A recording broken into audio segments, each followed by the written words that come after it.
When I graduated 45 years ago, I was the first woman in my family to earn a college degree. My mother never finished high school. She got married at 18 and had her first child 2 years later. Neither of my grandmothers nor my great-grandmothers went to college. In their society at that time, it just wasn't done. My parental grandmother, however, did run away from Texas and worked in a bank in order to put her sister through college. My two sisters never went to college. So being here today has an extra special significance for me. I just want to mention briefly why I happened to end up at William & Mary. I won't go into the complexities of the story, but suffice it to say that the first time I saw this campus was in the late 60s when I sprinted off the girls' bus in my cheery travel uniform as a member of a singing group for which I wrote songs and performed for 5 years after high school. The show was an offshoot of a cult-like group that my parents fell prey to when I was 7 years old. Once off the bus, we enthusiastically set up our mics and speakers in the old Student Rec Center on Dog Street and proceeded to sing our hearts out for whatever students paused to listen. As I sang the simplistic songs and did the regimented choreography, I studied the students who were lounging on the furniture or leaning against the walls, and there came a moment when I knew that I had to somehow leave the group and come get my education here. And I want you to know why. It was because, almost to a person, they were looking at us like this.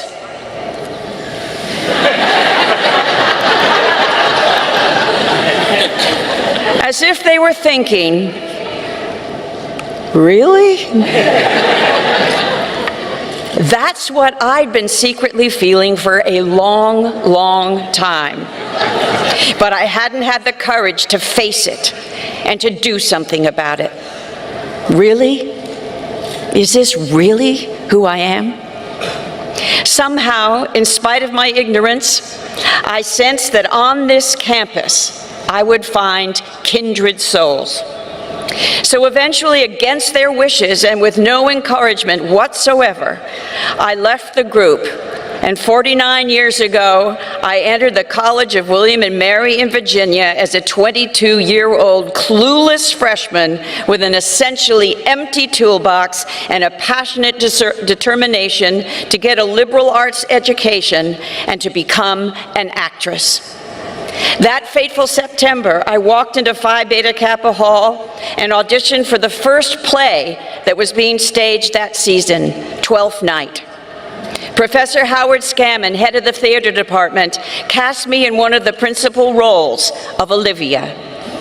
He eventually understood the seriousness of my intent and was my mentor for the 4 years I was here.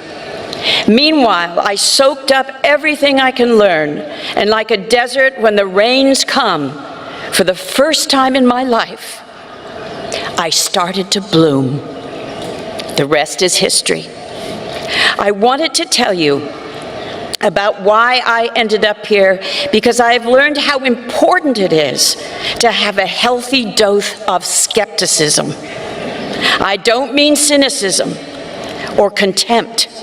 I mean the crucial ability to question and assess from a dispassionate, objective point of view whatever beliefs or tribes you eventually choose to espouse. It doesn't come to me naturally. I had been raised to be a total believer, to not question.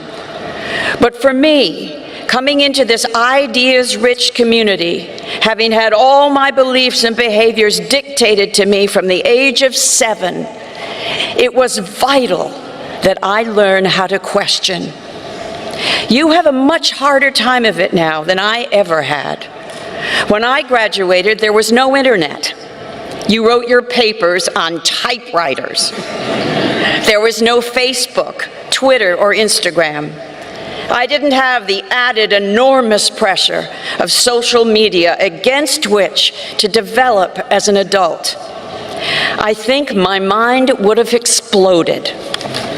I didn't have that insistent, seductive noise in my pocket and at my fingertips.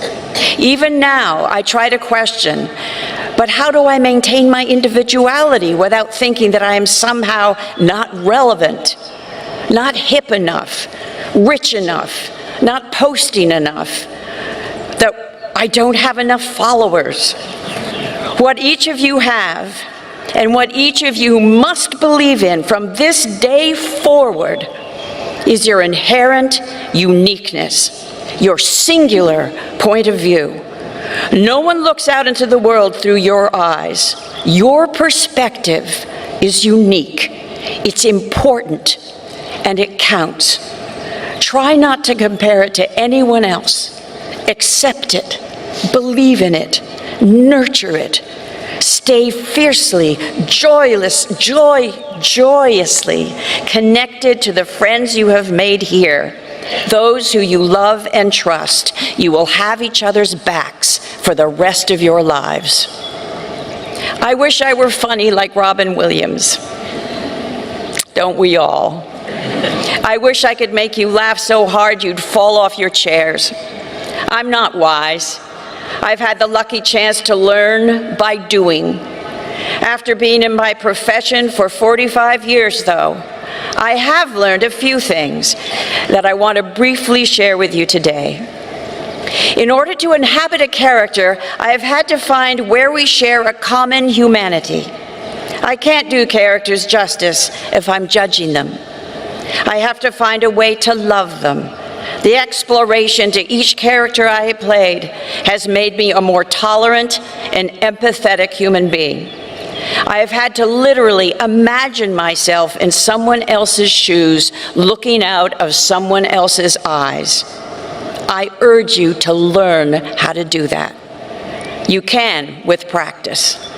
Start by being curious about the whys of someone's behavior. Before you judge someone, before you write them off, take the time to put yourself in their shoes and see how it feels. I've been a part of collaborative companies of actors and directors for 45 years. Companies are like living organisms, extremely sensitive to the chemistry, to the contributions of all those involved. When I was in a Broadway musical early in my career, my dressing room was right next to the stage door. I wasn't the star, but I was a co-star, and I was working my ass off every night to squeeze all there was to squeeze out of what was a pretty thankless role. It was hard work.